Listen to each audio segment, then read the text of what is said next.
ভাইরা আমার, রমজান মাস শেষে তিনটি আমল যদি আপনি ধরে রাখতে পারেন, তিনটি কাজ, রমজান চলে গেছে, এই তিনটা কাজ আপনি ছাড়েন নাই, এগুলো যদি আপনি ধরে রাখতে পারেন, ইনশাআল্লাহ আপনার জীবনটা রমজানময় হয়ে যাবে, গোটা বছরটা আপনার জন্য রমজান হয়ে যাবে এবং আপনার রমজানের ইবাদত সাধনা, সিয়াম সাধনা, সমস্ত বন্দেগী এবং ভালো কাজ সার্থক হয়ে যাবে যদি রমজানের তিনটা জিনিসকে আপনি ধরে রাখতে পারেন। কয়টা জিনিস?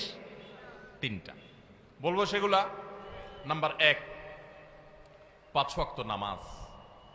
দ্বিতীয় যে আমলটা করা বলছে রমজান করে ধরে রাখার জন্য, সেটা হলো ভাই কোরআন কারীমের তিলাওয়াত।